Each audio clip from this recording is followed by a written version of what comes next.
Hey, yo, what's up? It's your boy, Sir, of the 2020 Podcast, LLC.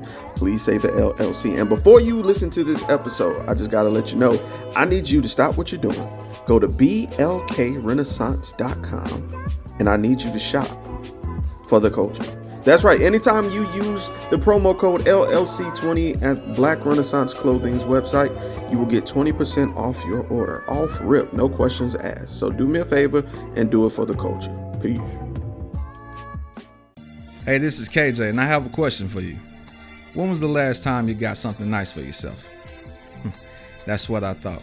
So why not visit www.theblurredsyndicate.com and get something that will help you express who you really are. They've got shirts, mugs, purses, mouse pads, and even aprons for the grillers of the family. So, if you're a fan of anime, pro wrestling, or hell, even the Golden Girls, the Blurred Syndicate has got you covered. Also, if you use the code LLC20 at checkout, you'll get 20% off your order. So what are you waiting on? I got mine. Come get yours. And remember to join the BS.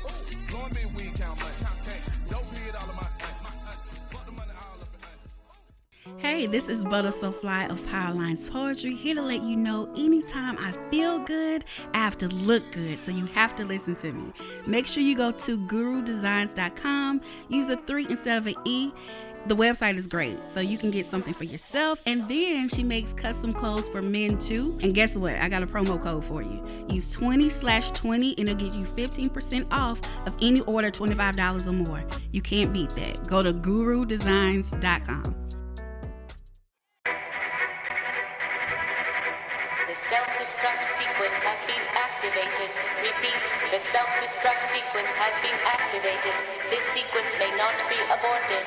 All employees proceed to the emergency car at the bottom platform. Okay, we lit it just like a fuse, so no need to pick and choose. Welcome to 2020, where we do more than interviews. The hottest be coming through, jumping knowledge on all of you. Get a peek at the front of you with the truth that they offer you. Yeah, hands up, we doing it for the culture. To give artists and businesses more exposure.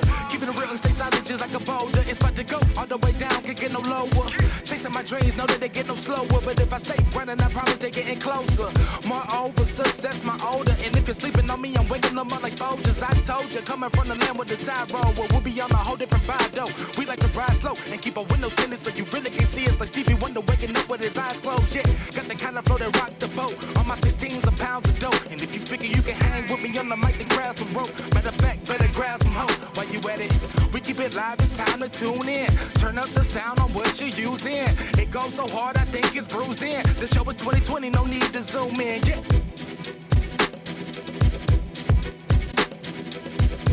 So with this women in marriage thing, I feel the number one thing that's going to correct where everybody's mind is communication. And so I start off every one-on-one session with a question. I want to know what your definitions are for these 3 words. All right. So the first word is expectation.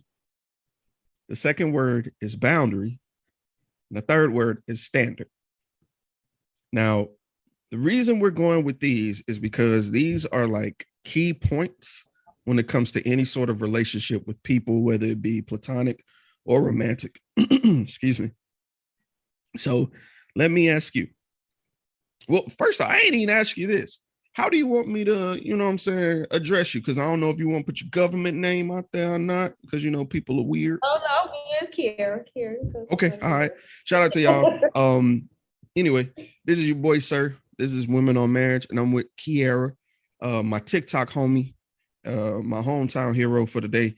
And we about to get into this. So, Kiairra, what is your definition of an expectation?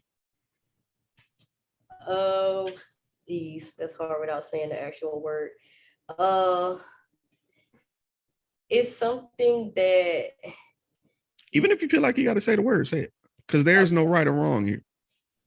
It's something that you, I don't want to say predict, okay, or maybe that you want someone to do, because I say that because expectations are different for everybody.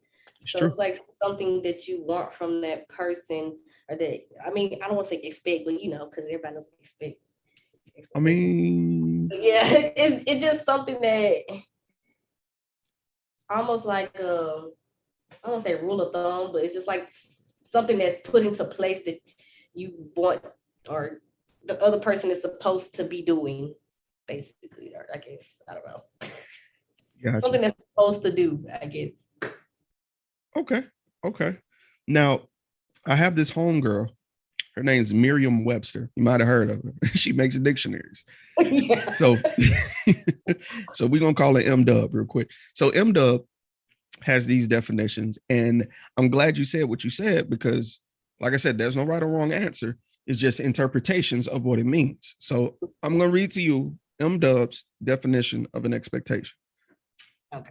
Something expected, the basis of expecting, or the prospects of inheritance. So you were dead on the nose. So one, don't beat yourself up for saying expect in the definition of expectation, because that's literally what she did.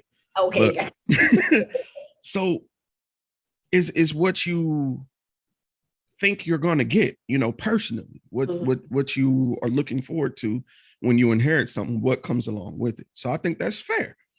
So second definition is a boundary. What is your definition of a boundary? It's something set in place. Well, for me, it's something that's set in place to like make you feel comfortable along every step of the way. So boundaries can change. It's like, especially if we're talking about like relationships, like your starting off boundaries not going to be your end boundaries, like, and you can expand them, or I guess.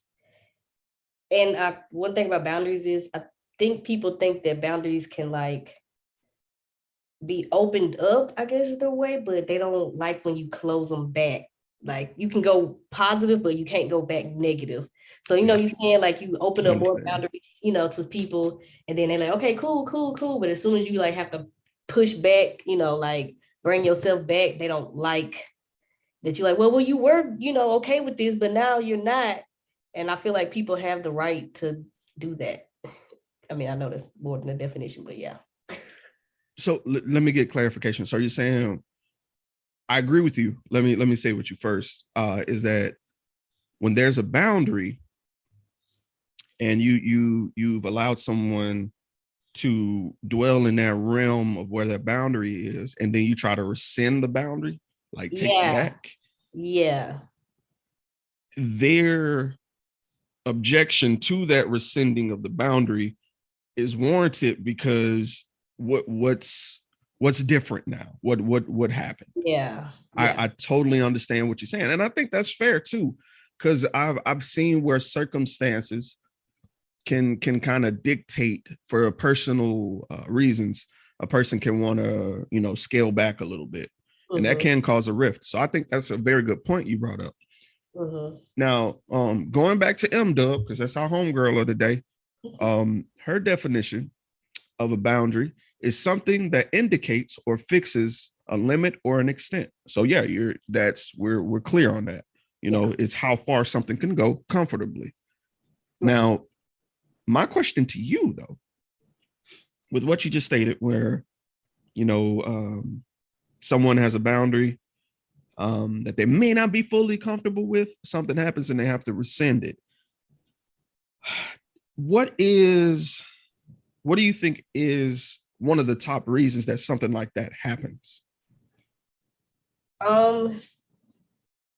Maybe, I don't know. I feel like one reason is like, not to use one of the words we've already used, but you expect something, and or like you're going along and you're like, okay, I think you expect to be cool with it, and then you realize, oh no, that ain't what I thought it was. Especially if it's something new or you dipping your toes into something, you're like, okay, no, that wasn't what I thought it was gonna be, and it made me feel how I thought it made me feel. Like, let me push back. Like, it's a protective thing, I guess. Like, So yeah. Yeah, it definitely. For me, that is. That has happened to me recently. So yeah, I was like, wow. I had to like scale it back, and just to kind of protect myself and my feelings and stuff. So I respect that. And that's why I think communication is so important, because when you're first dating and you're in a relationship or courting, as the old folks say, you have to kind of put those things on the line of like what you're interested in, what you think is a possibility, you know. And sometimes, like you said, things do change. It might end up being something like, whoa, that ain't me, cuz I ain't really feeling that. So you scale it back. So I can see how that works. I know for me, and I can be completely honest about this, I had tried this thing, polyamory once. Oh gosh. Yeah, I had tried it, and I thought, you know, my boundaries were here, but then it turned out it wasn't. So I had to make adjustments for myself, and the other person involved was offended. They were offended, but I had to withdraw myself from the situation because everybody was doing what was agreed upon. I was the one uncomfortable. Yeah. So I think that's fair. I think that's fair. And I think as we grow and mature, being able to communicate that is key, because you can't leave the other person in the dark and just change and not say anything. Right. You know, because that's not fair. Yeah. It's unfortunate. That's literally damn near the same situation. I just had to man. People keep getting onto me, but I'm like, I keep saying like this poly shit is a trend right now. And I understand that it's not new. I know this is like, you know, other, I don't know, countries or whatever, you know, partake in it. But I'm like, amongst our generation and in America, I'm like, it's new. Like, not new, but people, it was like a boom. Like it just all of a sudden everybody want to date multiple people and marry. You know, I was like, I'm monogamous. I'm sorry. I don't. And, you know, to each his own. You know what I'm saying? There was once this song that said, "Do what you do, just watch my shoes." I'm of that philosophy. You know what I'm saying? Do what you feel is great. Just don't impede on mine. But yeah, I'm with you. I'm with you. And I do agree. I think pop culture made a bigger boom of it. And so people were willing to try something out. And instead of saying they're willing to try it out, they were saying they are that lifestyle, which I think is incorrect. I think it's fair to say you're interested. You know, most people ain't doing it right. I mean, I can't say, you know, I know it's like a definition. You preaching now. Yeah, I feel like some people want to do it, but like you got to learn how to like how do you say that word? Compartmentalize. I got you. Your feelings with different people that you're involved in. Like you can't like carry something over into the other relationship, depending on what kind of poly you're doing or whatever.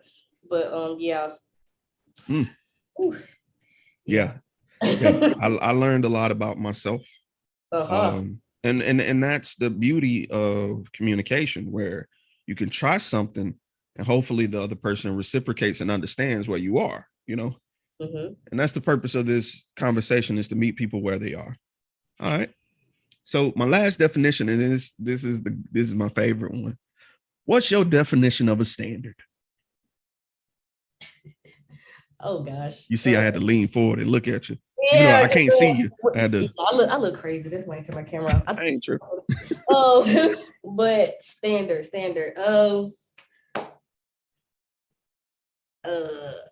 Well, like if you speak it in terms of a relationship, period. Because I feel like because like I think different, because you know he like standardized tests, like that's a different. Oh no. Just it's like a different kind of standard in terms of interpersonal relationships. Gotcha. Okay, so it's something that you desire so much that you make it a requirement for the most part. Some people make standards and, you know, disregard them if the person is good at, you know, whatever. You know, I don't want to get in details with that, but like it's something that you desire that you generally make a requirement when you are or in any kind of relationship with anybody, even friends. Like you know, certain things that you desire that person displays or has, or, you know, looks. It's like, I guess Yeah, that's it. Okay. I can work with that because you generally just said a piece that connects everything. And I'm gonna get on to Miss M Dub over here. So Miriam said a standard is something established by authority, custom, general consent as a model or an example. Point blank period. It's something that we consider established by those who came before, those who are above us, or just by the general populace, the general idea of the people around us in our culture of what is, you know? So yes, you're 100% right. All right. So the reason I picked those three, like I said, is because those are pivotal understandings of what's what. With a expectation, that's internally what we expect out of another person. A lot of times these things aren't verbalized because these are what we personally expect, you know? With expect people that all have this understanding, so you don't even have to say it. That's true. That's true. And with a developed relationship, as a person gets to know you, they'll be able to understand more expectations of yours based on who you are, if that makes sense.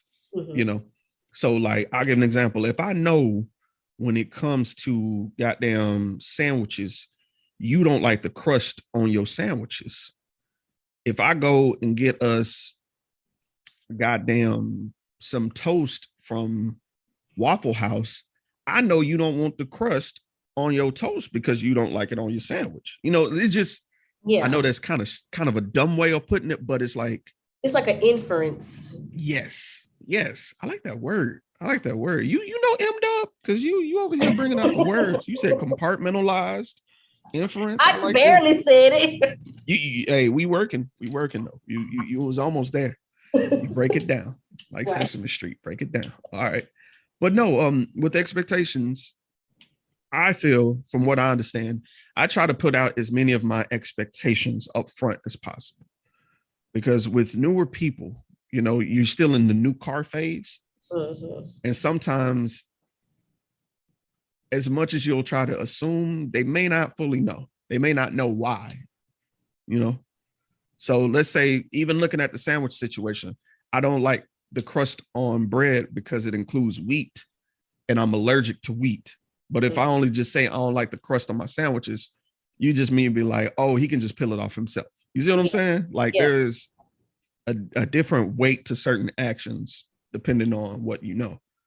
Gotcha. Now, with boundaries, this is the number one thing I have an issue with people, especially when they are talking about relationships they're having.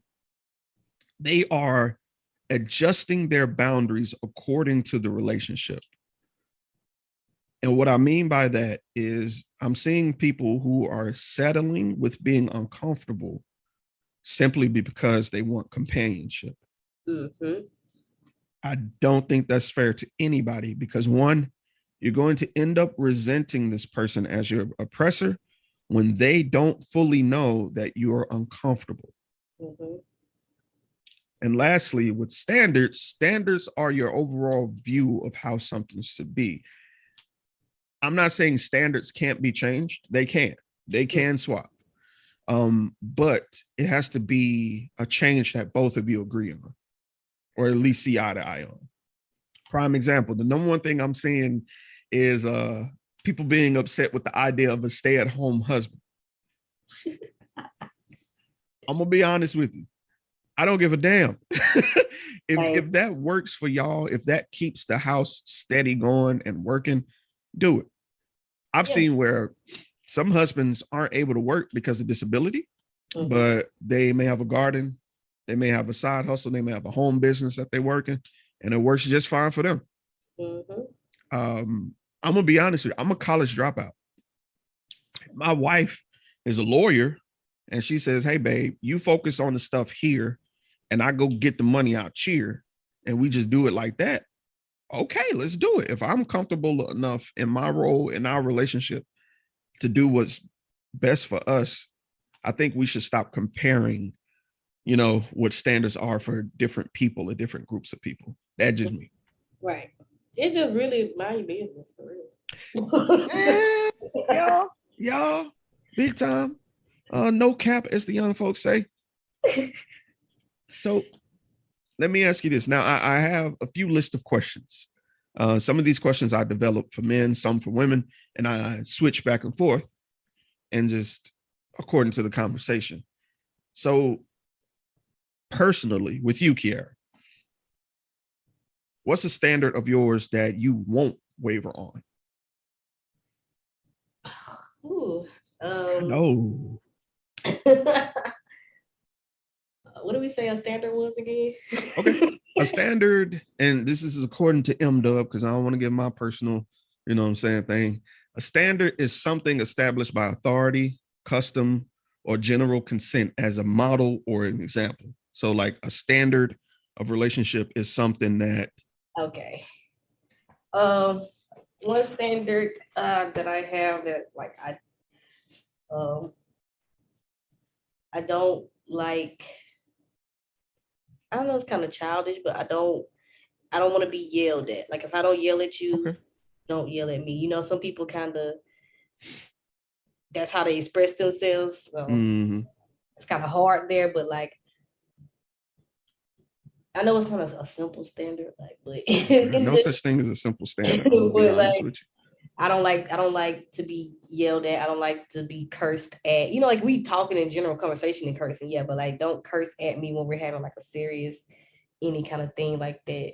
Or like, even if you have like a serious moment, like don't, I don't know, I want to say don't be disrespectful because I feel like it's obvious, like you shouldn't be disrespectful, but you know, talk, like I don't like to argue, so let's talk about it. Let's not yell about it. I understand that. I'm the same way. I don't like getting to that point. I think because what happens is when you're yelling, it puts off this aggression that isn't attractive to me for conversation. Because it's going to, right. It makes me shut down and not want to communicate. You know, I'm one of them people where as soon as I feel like the argument isn't going anywhere, I'm like, all right, I'll talk to you later.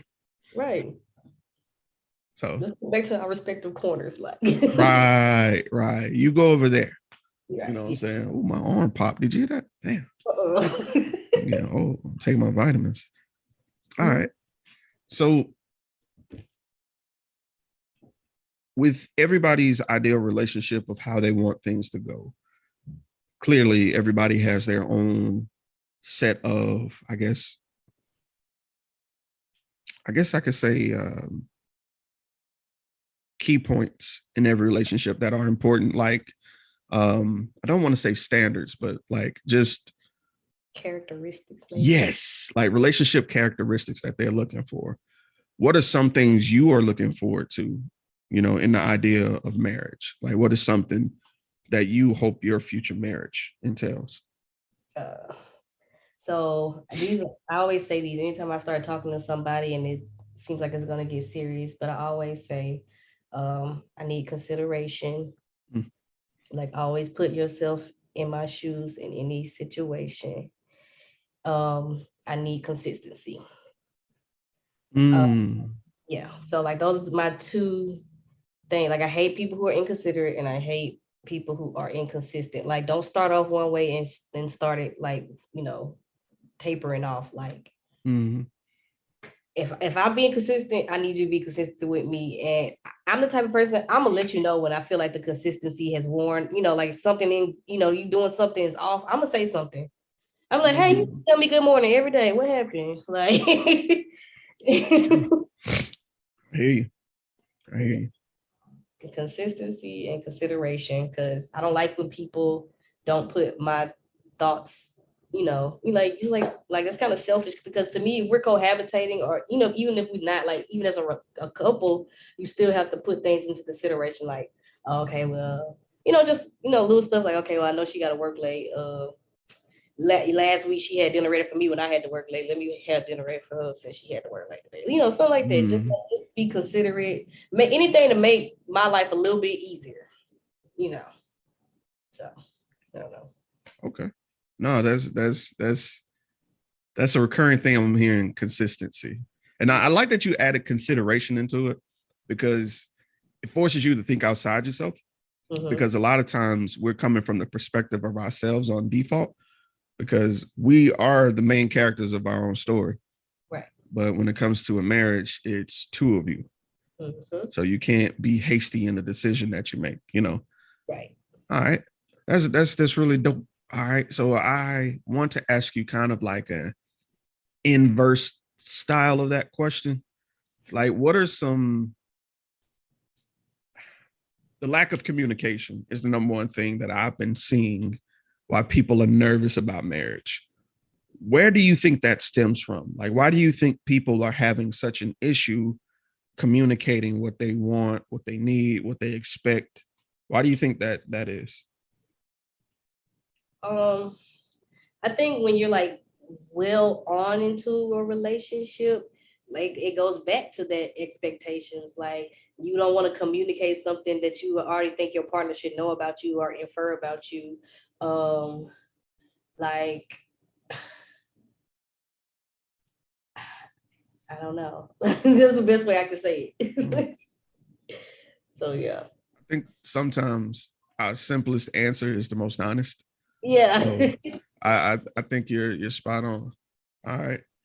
So another thing that we lose sight of, because you mentioned consistency, and I immediately thought of this question here, is romancing. You know, people want to be pursued still, even throughout the relationship. In what ways do you, as Kiairra, want to be romanced? I think that's a good part of like where the like 5 love languages come in and things like that. Because I was in like a 6-year relationship a while back, like and he always tried to show his love the way he wanted to and not like how I wanted him to, and it would get very hostile sometimes, and I'm like, that's not what I want, and he makes me seem ungrateful, but it's like, no bro, like I tell you exactly what I want. And you still like, you know, do what you think is best for me, I guess, or what you think I should like or want. I think we all fall short in that area at some point in our life. And it takes somebody who's the complete opposite of us to show us that. Because we think we're presenting love, and sometimes we're aggravating the other person. So I'm glad you brought up the love languages, because that's a great tool in understanding yourself. One of the deepest things I read is your love language was developed over the way that you were raised. It is a trauma response in a sense, in a small sort of way. So what you haven't received or would like more of has developed into what you are determined in receiving in relationships, which I completely agree. Because being transparent, my love language is acts of service. And when people hear that, I have to immediately like dispel them. I don't mean get up and fix my plate type shit. No. Yeah, that's not what that means. That's one of my love languages, so I get you. Oh my God, just help me do something. Like if Jesus Christ, like that means the world to me. Help me accomplish a project, and I will find the rarest items in the world to gift to you if you want it, or if you want affirmations, I will speak them to you daily. Whatever it takes, I will take care of you, because you are responding to me in the way that I need to progress. All right. So are you familiar with the apology languages though? No. When you get a chance, it's the same author. You develop the 5 apology languages. I think that's important because you need to know, 1, the way you accept apologies, and 2, you need to know the way you give your apologies. Gotcha. Because another thing I've been hearing is when there is a rough patch on an argument, people aren't addressing the elephant in the room. They just go and buy some food and be like, "You hungry?" You know what I'm saying? That type shit. that ain't gonna work. You They know, try to get in the groove of things. Like, nah. yeah, you know what I'm saying? Be like, you called me, huh? I thought I heard you say my name, like that type shit. Nah. Right, you need some. You know what I'm saying? I'm about to go to Walmart. You need some. Dude. But yeah, it's I think that's pivotal because it's gonna help you understand the different types of, just like with love languages, the different types of apologies and what they really mean, what it means behind them for the other person. So when you get a chance, I'll send you a link to it. Okay. Definitely do it. Definitely do it. Definitely send that. Yeah, for sure. Now, personally, with you, of course, we're not married. I don't think you're married. Okay, just making sure. All right. So how do you feel when you hear women tell other women that marriage is not the way to go? Like what? Because I've been around circles where I've seen both men and women do it, where they're bitter on marriage. Mm-hmm. What does that do for you internally when you hear things like that? It's kind of, I ain't gonna say it makes me sad, but it's I don't know. It doesn't. I'm not gonna say it does anything to me. It just I guess I don't know. Like the way I feel is like I would just hope that they would get that, not be so discouraged and get that encouragement back to want to pursue a marriage at some point, even just a relationship in general. Because I have friends that don't even want to be in a relationship at all. Wow. Yeah. So I just be like, well, I wish the best for you. I hope you can, because, people go through stuff and you can't really tell nobody how they should feel or what they should do. People get over stuff on their own pace. Because all it takes is one bad relationship for some folks or a few bad relationships and they just like, I'm not doing this again. But me, I be like, I joke about it. I be like, bro, I'm just going to be single forever. But at the end of the day, I still desire, I joke, but I still desire to have a person, so. I just hope that people who feel like that I hope they get that or meet that person that changes their perspective. So. All right. I'm with you. I often think to myself, I don't know their story because there's always three sides to every story. There's the first party, the second party, and then there's what actually happened, so, and it could be a buildup of all kinds of shit that can blow up to cause something like that. But I'm generally with you. I hope they find peace enough to not necessarily want to get married again, but at least be willing to be open to the idea of being with someone that they love. Yeah. So that's dope. Now, where do you think with those experiences that people have where they can't communicate or they're burnt out, what do you think some of those traumas that affect these come from? Because I personally believe that a lot of the hiccups we have with communicating how we feel have to do with the way we were grown up or raised, sometimes parenting. So what about you? What do you think some of the common traumas stem from when it comes to our view on relationships and communication?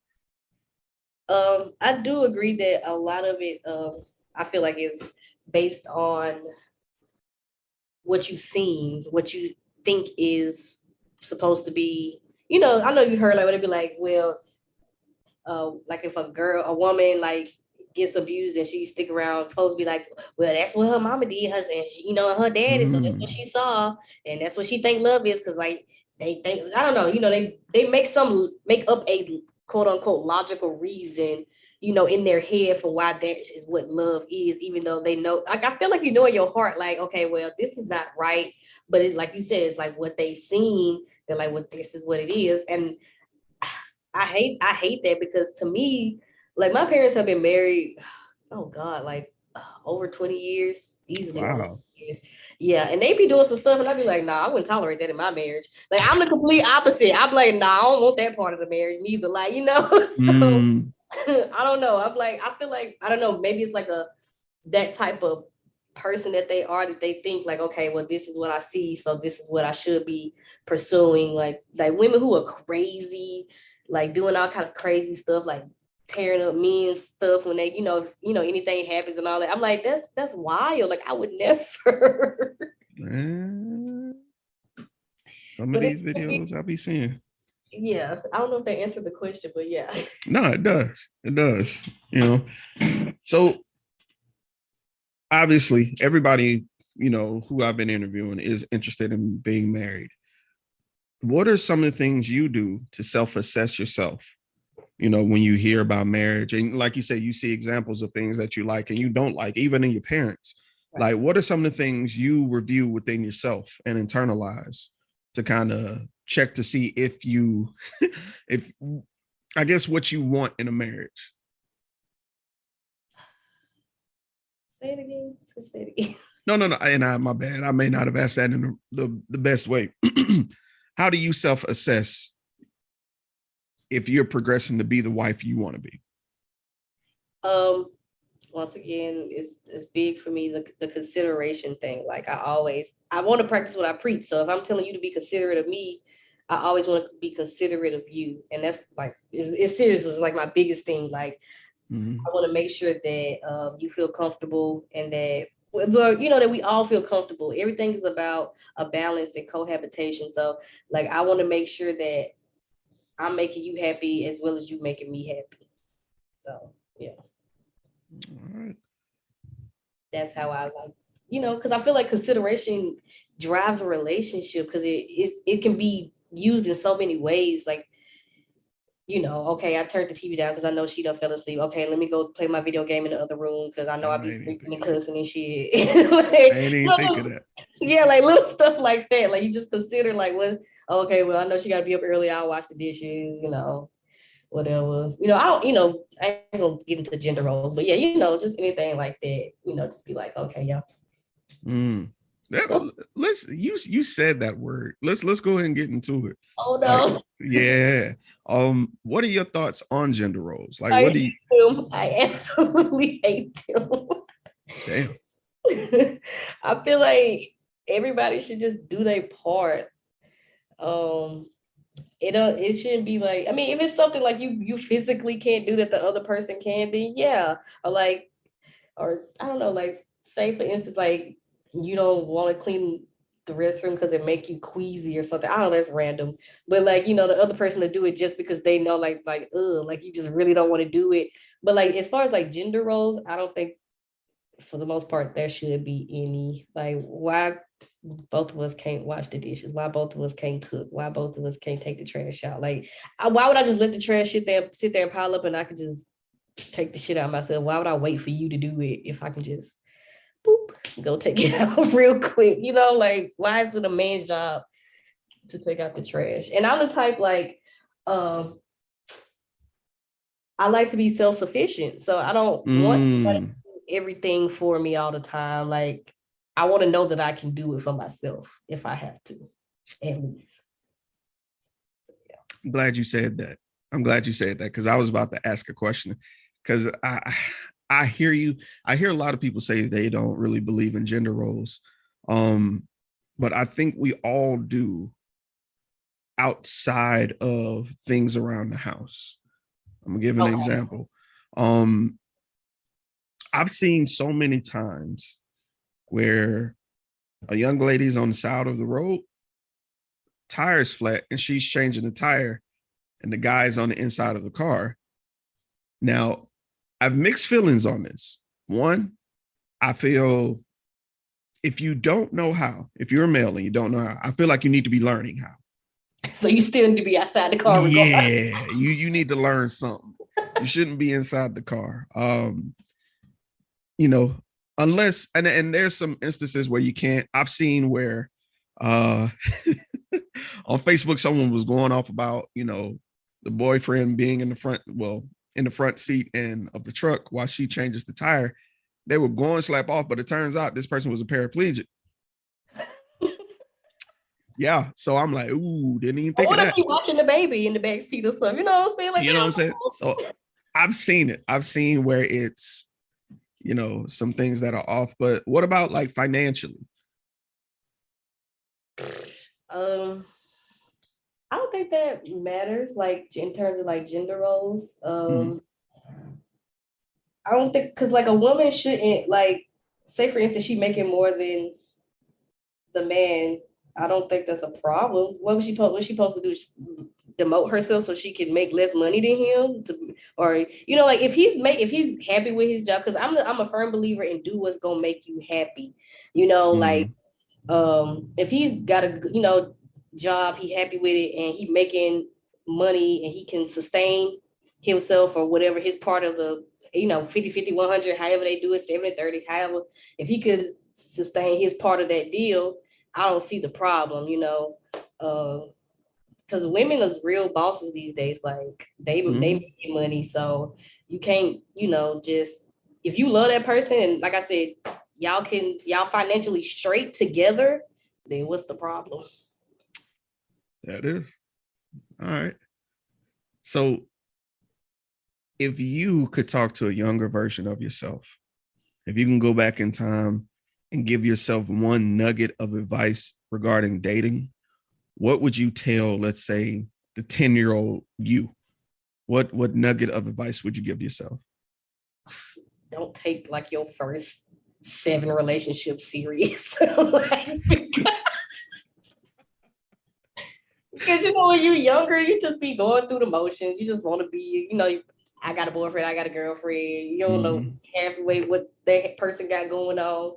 But yeah, just like, be more carefree, and you ain't gotta necessarily fit in in the dating scene. Like it's kind of better to just kind of stand back and like observe. But it's kind of hard to tell yourself that, because even if I told myself that and I went back, I'ma still do it.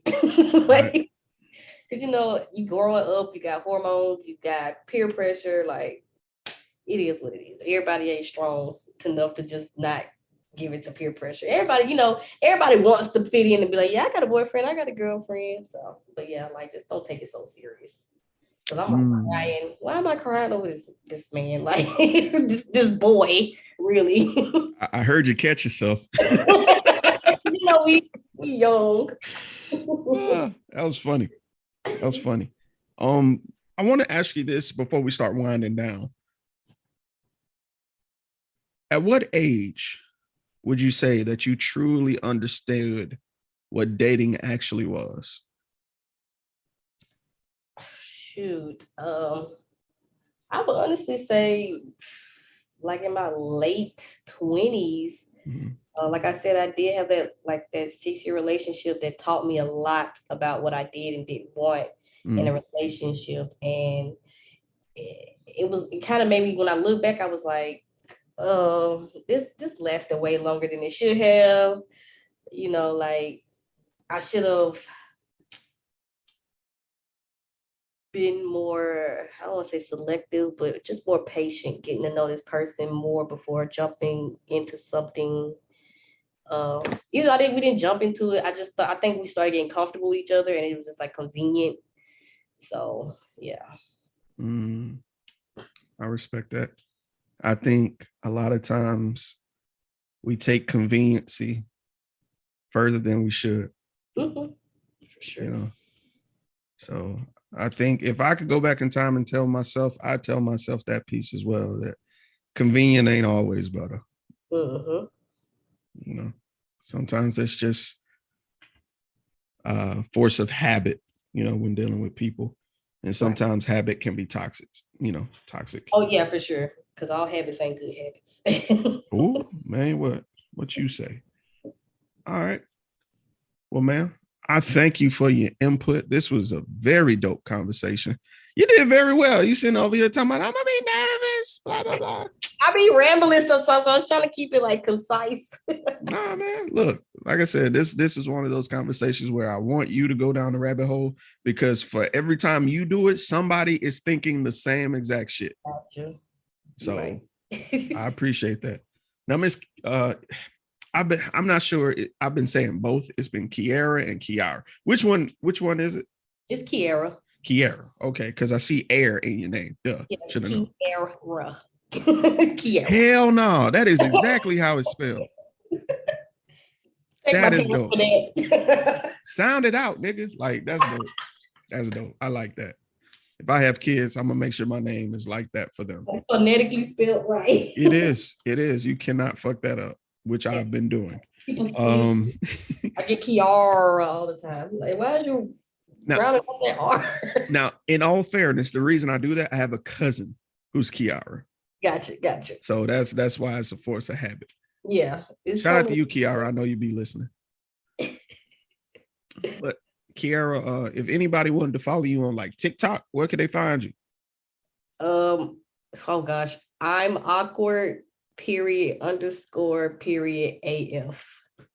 That is. Go ahead and follow her on TikTok. Do you want to do your IG too? You got an IG? My business, my other one's private. I don't even accept many friend requests. But yeah, my mood swing brand, MOODSWINGBRAND. Just one whole word, mood swing brand. That is. Go and support. Follow our Black people. We love our Black businesses. And just as a reminder, a simple plug, since we're talking about Black business, it's about to be Juneteenth. Please make sure you go to BOKRenaissance.com and go shop with them. They got some Juneteenth stuff coming out. And if you use the code LLC20, you will get 20% off your order.